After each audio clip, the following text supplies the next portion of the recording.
મનોવિજ્ઞાનમાં નિરીક્ષણ પદ્ધતિ observation method એ વર્તનવાદનો પાયો છે. જે. બી. વોટ્સને જ્યારે મનોવિજ્ઞાનને વર્તનનું વિજ્ઞાન જાહેર કર્યું ત્યારે તેમણે આ પદ્ધતિને સૌથી વધુ મહત્વ આપ્યું હતું. TATHS પરીક્ષા માટે આ પદ્ધતિના પ્રકારો અને તેના વૈજ્ઞાનિક પાસાઓ સમજવા ખૂબ જ જરૂરી છે. નીચે મુજબ તેની સવિસ્તાર સમજૂતી છે. 1. અર્થ અને વ્યાખ્યા. નિરીક્ષણ એટલે કુદરતી કે કૃત્રિમ પરિસ્થિતિમાં પ્રાણી કે માનવીના વર્તનનું હેતુપૂર્વકનું અવલોકન. આ પદ્ધતિમાં વ્યક્તિના બાહ્ય વર્તન, હલનચલન, વાણી, હાવભાવને જોઈને તેની નોંધ કરવામાં આવે છે. તે જેવું છે તેવું એઝ ઇટ ઇઝ જોવાની પ્રક્રિયા છે, જેમાં નિરીક્ષકની અંગત માન્યતાઓ કે પૂર્વગ્રહો હોવા જોઈએ નહીં. 2. પ્રણેતા. જે. બી. વોટસન.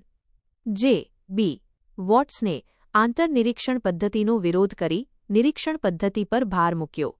તેમના મતે મનોવિજ્ઞાન માત્ર એવી જ બાબતોનો અભ્યાસ કરી શકે જે આંખે જોઈ શકાય. આમ, નિરીક્ષણ એ વર્તનવાદનું મુખ્ય હથિયાર બન્યું.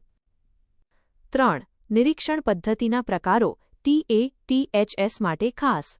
નિરીક્ષણ પદ્ધતિને મુખ્યત્વે નીચેના ભાગોમાં વહેંચી શકાય છે.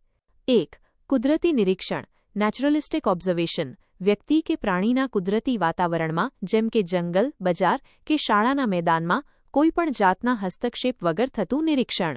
2. વ્યવસ્થિત નિયંત્રિત નિરીક્ષણ કંટ્રોલ્ડ ઓબ્ઝર્વેશન. જ્યારે પ્રયોગશાળામાં ચોક્કસ પરિસ્થિતિ ઊભી કરીને વર્તનનું નિરીક્ષણ કરવામાં આવે. 3. સહભાગી નિરીક્ષણ પાર્ટિસિપન્ટ ઓબ્ઝર્વેશન. નિરીક્ષક પોતે જે જૂથનો અભ્યાસ કરવાનો હોય તેનો સભ્ય બનીને તેમની સાથે રહીને નિરીક્ષણ કરે. દા. કોઈ આદિવાસી જૂથનો અભ્યાસ. 4. ક્ષેત્ર નિરીક્ષણ ફિલ્ડ ઓબ્ઝર્વેશન. વાસ્તવિક પરિસ્થિતિમાં જઈને કરવામાં આવતું નિરીક્ષણ.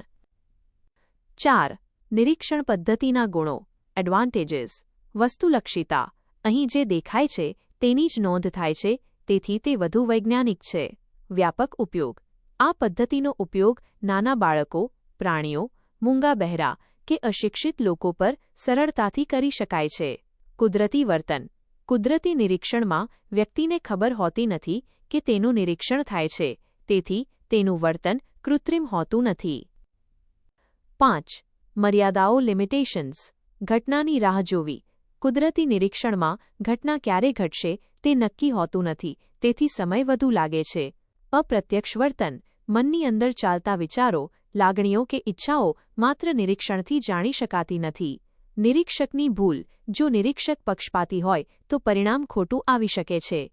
Camera effect. જો વ્યક્તિને ખબર પડે કે તેનું નિરીક્ષણ થાય છે તો તે પોતાનું વર્તન સુધારી લે છે અથવા બદલી નાખે છે. TATHS પરીક્ષા માટે શૈક્ષણિક વિનિયોગ. શિક્ષક માટે નિરીક્ષણ પદ્ધતિનું મહત્વ.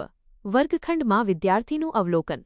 બાળક ભણતી વખતે, રમતી વખતે કે મિત્રો સાથે કેવી રીતે વર્તે છે તેનું નિરીક્ષણ કરીને તેના વ્યક્તિત્વને સમજી શકાય છે. પ્રગતિપત્રક CCE. બાળકની સતત અને સર્વગ્રાહી મૂલ્યાંકન પ્રક્રિયામાં નિરીક્ષણ પદ્ધતિ પાયાની છે. શિસ્તના પ્રશ્નો. વર્ગમાં થતી તોફાન મસ્તી પાછળના કારણો નિરીક્ષણ દ્વારા શોધી શકાય છે. 7. TATHS કી પોઇન્ટ્સ તારણો. મુદ્દો. વિગત. મુખ્ય પદ્ધતિ વર્તનવાદની પાયાની પદ્ધતિ. મુખ્ય ઉદ્દેશ્ય બાહ્ય વર્તનનું તટસ્થ વિશ્લેષણ. શ્રેષ્ઠ ઉપયોગ બાળકો અને પ્રાણીઓના મનોવિજ્ઞાનમાં. નિયંત્રણ નિયંત્રિત નિરીક્ષણમાં ચલો પર કાબૂ રાખી શકાય છે. પરીક્ષામાં પૂછાઈ શકે તેવો પ્રશ્ન. બાળકોના સામાજિક વર્તનનો અભ્યાસ કરવા માટે કઈ પદ્ધતિ સૌથી વધુ અનુકૂળ છે? જવાબ. નિરીક્ષણ પદ્ધતિ.